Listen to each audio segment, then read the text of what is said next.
వి gold trusted gold buyers తాకట్టులో ఉన్న మీ బంగారాన్ని విడిపించి ఈ రోజు ఉన్న మార్కెట్ ధరకే కొనబడును.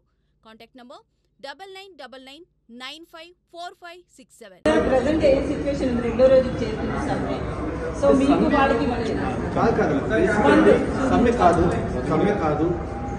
100% కార్మికుల పరంగా 24 క్రాఫ్ట్స్ పరంగా వాళ్ళు వచ్చారు. వాళ్ళు వస్తే ఛాంబర్ పరంగా కూడా మీటింగ్ జరిగిన తర్వాత లేబర్ కమిషన్ దగ్గరికి వెళ్తుంది. లేబర్ కమిషనర్ ఆయన ఉన్నారంటే మీరు మళ్ళీ ఒక అండర్స్టాండింగ్ రండి. 10 మంది నిర్మాతలు అయిపోయే పరిస్థితిలో ఉన్నారు. చాలా దౌర్భాగ్య పరిస్థితిలో ఉంది. ఈ పరిస్థితులు అర్థం చేసుకుని ఇది ఇక్కడ కార్మిక సమాఖ్య, ఇక్కడ నిర్మాతలే పెట్టిన కార్మిక సమాఖ్య. ఎప్పుడు కూడా ఏ పెట్టుబడిదారుడు ఒక కార్మిక సమాఖ్య ఏర్పడుతుందంటే ఒప్పుకోరు. కానీ ఇక్కడ మన కుటుంబం, మన కార్మికులు, మన నిర్మాతలు, మనం అని చెప్పి నిర్మాతల్లో కార్మికులు ఉన్నారు, మళ్ళీ కార్మికుల్లో నిర్మాతలు ఉన్నారు, అందరం పెట్టారు. ప్లస్ మనం చూసుకుంటే కమ్యూనికేషన్ చాలా దారుణంగా ఉండేది. ఇవాళ కమ్యూనికేషన్ చాలా ఈజీగా ఉంది. ఇవాళ ఢిల్లీ వెళ్ళాలంటే 1.5-2 గంటల్లో మనం ఢిల్లీ రీచ్ అయిపోతున్నాం.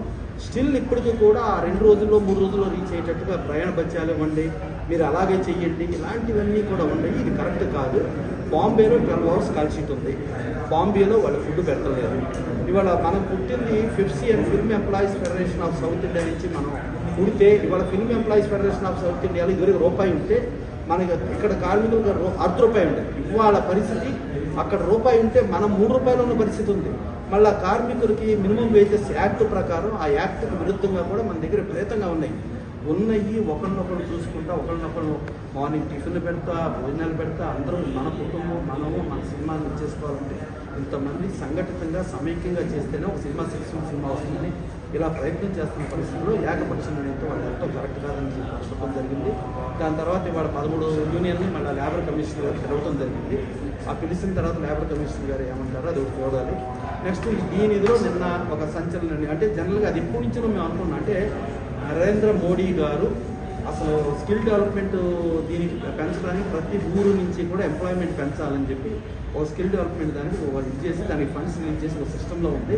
ఇప్పుడు ఇవాళ ఆ కమిషనర్ కూడా ఈవినింగ్ 3 గంటలకి ఆయన వస్తున్నారు. ఆ 3 గంటలకు వచ్చినప్పుడు ఆ స్కిల్ డెవలప్మెంట్ ప్రోగ్రామ్ అంటే అది దీర్ఘకాలిక ప్రణాళిక ప్రకారం చూసుకుంటే ఇవాళ సిస్టమ్స్ మారుతున్నాయి. ఒకప్పుడు నెగిటివ్లు మనం తీసేవాళ్ళు, ఇవాళ డిజిటల్లో చేస్తున్నాం. ఇవాళ టెక్నాలజీ మారుతుంది, ఏఐ మారుతుంది. ఆ మారిన పరిస్థితులకు అనుగుణంగా ఒక సాంకేతిక విద్య చేసుకుంటూ ఆ సాంకేతిక విద్యతో ఉన్న వాళ్ళకి ఎంప్లాయ్మెంట్ ఇస్తూ ముందుకెళ్లాలనే దగ్గర అదొక ధోరణి అదొకటి వెళ్తాను.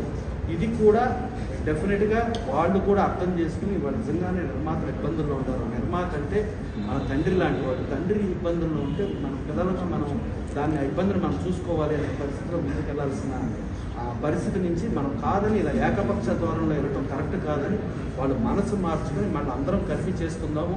ఇవాళ ఇండస్ట్రీ ఇబ్బందుల్లో ఉంది. ఈ ఇబ్బందుల్లో అందరం కూడా పాలు పంచుకుందాం, దీన్ని ముందుకు తీసుకెళ్దామని చెప్పి అందరం అనుకోవాల్సిన బాధ్యత అందరి మీద ఉంది.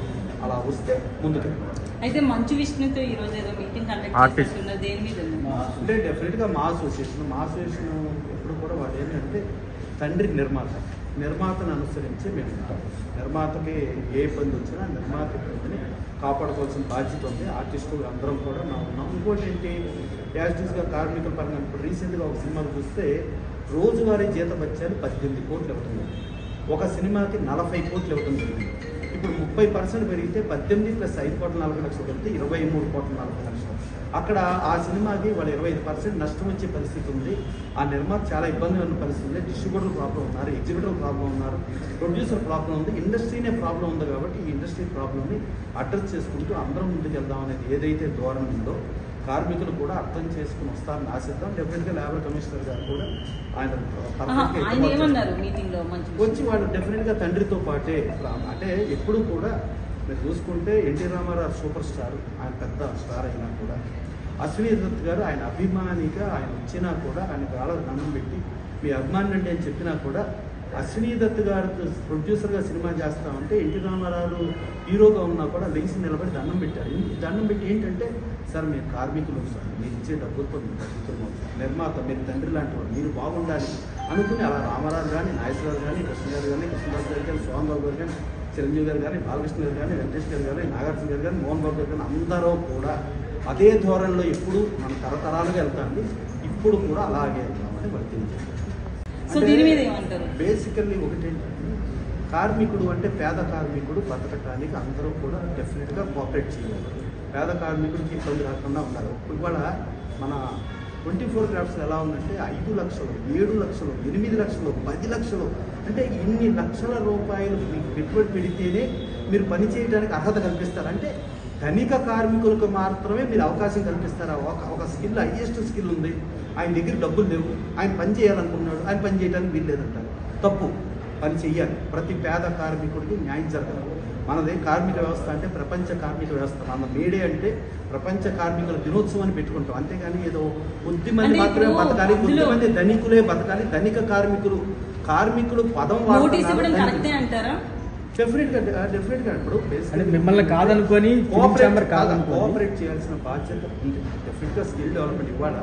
మనకు అవసరమైతే మేకప్ ఉమెన్నో బాంబే నుంచి తెచ్చుకుంటాం, లేకపోతే ఇంకోటి తెచ్చుకున్నాం. మనం గాంధీ అనే cinema NFDC, national film development corporation, భారతదేశ ప్రభుత్వానికి సంబంధించిన ఒక సంస్థ, గాంధీ గారి సినిమా తెలుసుకుంటే రిచర్డ్ అటెన్బరోని తెచ్చుకున్నారు. ఎందుకు తెచ్చుకున్నారు? దాని సూటబుల్ అని చెప్పి తెచ్చుకున్నారు. సినిమాకి కులం, మతం, జాతి, ప్రాంతం అనేది ఉండకూడదు, ప్లస్ రిస్ట్రిక్షన్స్ ఉండకూడదు. ఇప్పుడు వాళ్ళ కాస్ట్యూమ్ డిజైనర్స్, మన అప్పుడు కాస్ట్యూమ్స్ చేసే వాళ్ళకి వాళ్ళ costume designer, updated fashion technology అని వచ్చింది, వాళ్ళు వచ్చారు. మేకప్లో రకరకాల టెక్నిక్స్ వచ్చినాయి, రకరకాల టెక్నిక్స్. ఇప్పుడు భారతీయుడికి మేకప్ చేయాలి. ఇక్కడ ఒక ఇష్యూ వాళ్ళు ఏం చెప్తున్నారంటే, మందులో ఉన్నప్పుడే పేద కార్మికులు వీళ్ళకి గుర్తొచ్చారా అంటున్నారు. ఇన్నాళ్ళు అయితే ఈ ఇనిషియేటివ్స్ తీసుకోలేదుగా మీరు. అంటే ఎప్పుడూ కూడా మీరు కాంపిటేటివ్ కమిషన్ ఆఫ్ ఇండియా వాళ్ళు ఇచ్చిన కేసు కాదు, ఎప్పుడూ ఇచ్చింది. మీరు ఇది తప్పు, మీరు మార్చుకోండి అంటే కాంపిటేటివ్ కమిషన్ ఆఫ్ ఇండియాని కూడా మీరు ధిక్కరించే అధికారం మీ చేతిలో ఉందనుకుంటున్నారా? తప్పు. కాంపిటేటివ్ కమిషన్ ఆఫ్ ఇండియా ఇచ్చిన ఒక నిర్ణయం ఏదైతే ఉందో అది ట్రిబ్యునల్ కదా, ట్రిబ్యునల్ నుంచి అవసరం హైకోర్టు కదా, దానిపైన ఓన్లీ సుప్రీంకోర్టుకి మాత్రమే అర్హత ఉంది. అది మోనోపలి రిస్ట్రిక్ట్, అంటే గుత్తాధిపత్యంగా కొద్ది మంది బతుకుతాం, ఇంకెవరిని బతకనివ్వం అనేది భారతదేశ వ్యాప్తంగా ఎక్కడ ఏం జరిగినా అలా కాదు, అందరూ బతికేటట్టు ఏర్పాటు చేయడానికి ఉన్నదే కాంపిటేటివ్ కమిషన్ ఆఫ్ ఇండియా. అది రిటైర్డ్ జడ్జెస్ వాళ్ళందరూ ఉంటారు, జడ్జిలు ఉంటారు, వాళ్ళని ఛాలెంజ్ చేయాల్సి ఉంటే ట్రిబ్యునల్, సుప్రీంకోర్టు అంతగా తప్పితే ఇంక వేరే ఏం లేదు. వాళ్ళే తప్పు పట్టే విధంగా మీరు ఉన్నారంటే మీరు మార్చుకోవాలా, మీరు ఇవాళ ఉన్న సిస్టమ్ మార్చుకోవాలి, న్యాయ ప్రకారం వెళ్ళాలా. మేము ఇలాగే అన్యాయంగానే వెళ్తాము, మేము అన్యాయ పద్ధతిలో వెళ్తాం అనేది తప్పు కాదు, తప్పు.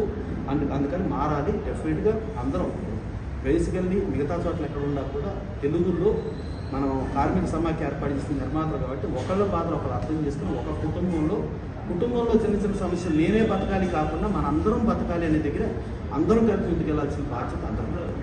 అయితే మళ్ళీ డెఫినెట్గా అంటే ఈరోజు బేసికల్లీ ఇప్పుడు ఇలాంటి పరిస్థితి వచ్చి దీన్ని స్తంభింపజేయాలనే ఉద్దేశం ఎవరి పక్షాన ఉంటుందని నేను అనుకోను. డెఫినెట్గా సమస్యలు అంటే కేవలం మా సమస్యలే మీరు అర్థం చేసుకోండి, మమ్మల్ని మీరు అర్థం చేసుకోండి. మేము ఒక బెంచ్ కారు కొనుక్కుందాం అనుకున్నాను, నేను బెంచ్ కారు కొనుక్కునేటట్టుగా నాకు కల్పించండి అని మేము కార్మికుడు అనే పేరుతో బెంచ్ కారు కొనుక్కుంటానికి కల్పించంటే బెంచ్ కారు కాదు. మనం తిరగాలంటే ఒక మారుతి 800 లేకపోతే మహోతాలో కూడా మనం తిరగచ్చు. మనం తిరుగుతూ అందరూ ఎలా ఉన్నారో బతకాలి, బతికించాలి అనే అయితే ఇప్పుడు మీరు మాట్లాడుతున్న మాటల్లో ఫిలిం ఛాంబర్ టోటల్ గా నిర్మాతల వైపే తిరిగినట్లుగా అనిపిస్తుంది. నిన్న మీ దామోదర్ గారు మాట్లాడినా ఎవరు మాట్లాడినా ఫిలిం ఛాంబర్ అనేది అందరిదే కదా, మీరు ఎందుకు కార్మికుల వైపు తప్పమ్మా. మీరు బేసికల్ గుర్తుంచుకోండి, కార్మిక సమాఖ్య నిర్మాతలు పెట్టిన కార్మిక సమాఖ్య, ఇది మా కార్మిక సమాఖ్య. కార్మిక సమాఖ్య వేరు, నిర్మాతలు వేరు అంటున్నారు. నిర్మాతలు అతి దారుణమైన పరిస్థితిలో ప్రతి వారం 10 సినిమాలు వస్తే 10 సినిమాలు సర్వనాశనమైన పరిస్థితిలో ఉంది. ఇవాళ ప్రపంచమే ఒక్కొక్క చోట 20 లక్షల కార్మికులు తీసేసాం, లేకపోతే ఇంకో చోట తీసాం. ఇవాళ ప్రపంచంలో ప్రతి దేశంలో నుంచి మీరు హిస్టరీ తీయండి. ఇవాళ TCS ఏది టాటా కన్సల్టెన్సీ సర్వీసెస్ ఎంతమంది ఉద్యోగాలు తీసేస్తున్నాయి. ఏమిటి ఇవాళ బీటెక్ చదువుకొని హైయెస్ట్ ఎంటెక్ చదువుకుని ఉద్యోగికి కూడా 30,000, 60,000 రీజియన్లో ఉంటే మాకు 1,50,000 రూపాయలు వచ్చినా కూడా మాకు చాలటం లేదంటే మీరు ఇంకో 30% పెంచండి అంటే. అయితే మీరు అంటున్నట్లు డ్రైవర్ కి 1,00,000 అని నిన్న చెప్తూనే ఉన్నారు, 1,00,000 అంటున్నారు కదా. అయితే వాళ్ళకి 360 days వర్క్ ఉండదు కదండి. ఒక సాఫ్ట్వేర్ ఎంప్లాయ్కి ప్రతి నెల 30 వస్తుంది, ఆ 30లో వాడు ఖర్చు పెట్టుకుంటాడు. ఇక్కడ 6 నెలలు ఉంటే 6 నెలలు పని ఉండదు కదా. అమ్మ సాఫ్ట్వేర్ ఎంప్లాయీని నేను రీసెంట్గా మార్నింగ్ 10 o'clock ఉద్యోగంకి వెళ్తే మిమ్మల్ని ఉద్యోగం నుంచి తొలగించబడింది అంటే వెళ్ళిపోయాడు. లేదు మీకు ఇదివరకు వెళ్ళాలేదని అంటే NRI అంటే అమెరికాలో ఉద్యోగం చేస్తారా, నెలకు 15 లక్షలు 25 లక్షలు సంపాదించే వాళ్ళని కూడా ఇవాళ మనకు ఆ విల్లాలకి బ్యాంకులు లోన్ ఇచ్చే పొజిషన్ లేదు. ఎందుకు లేదు? ఈ ఉద్యోగం ఇవాళ ఉంటుందా ఊడిపోతుందా కూడా తెలియని పరిస్థితిలో ఇబ్బందికరమైన పరిస్థితిలో ఉన్నారు ఎంప్లాయీస్. కానీ ఇక్కడ మన దగ్గర మీరు కావాలంటే ప్రతి నిర్మాత తీసే ఒక్కొక్క సినిమాకి కార్మికులకి దినసరి వేతనాల కింద ఎంత ఇచ్చాం, ఎలా ఇచ్చాం, ఏమిటి రికార్డ్ సబ్మిట్ చేయమంటే సబ్మిట్ చేస్తాం. ఏ కార్మికుడు 90% ఈఎస్ఐ పరిధిలోకి రారు. ఈఎస్ఐ కంటే ఎక్కువ వేతనాలే వాళ్ళకు ఉన్నాయి. మళ్ళీ ఇది కాకుండా మీరు యాజ్ ఇస్ లేబర్ కమిషనర్ దగ్గరికి వెళ్తే labour commissioner minimum basic wages నుంచి 8 అవర్స్ వేజెస్, 8 అవర్స్ వేజెస్ నుంచి 4 అవర్స్కి ఎక్స్ట్రా కలిపితే ఎంత డబ్బులు ఉంది అనేది ఒకసారి లెక్క చూడండి. మనం ఎంత ఇస్తున్నామో లెక్క చూడండి. లెక్క చూసి లెక్కను అవగాహన చేసుకుని మనకు ఆ లేబర్ కమిషనర్ గారు ఇచ్చే దానికంటే చాలా ఎక్కువగా ఇస్తున్నాం. మళ్ళీ ఇంకోటి ఏంటంటే ఎక్కడైనా కానీ మీరు ఆ ప్లేస్కి మీరు రావాలి, కానీ మేమే ప్లేస్కి వచ్చి ఏర్పాటు చేస్తాం, మేమే ప్రయాణ భత్యాలు ఇస్తాం, మేమే ఇన్ని చేస్తున్నాం.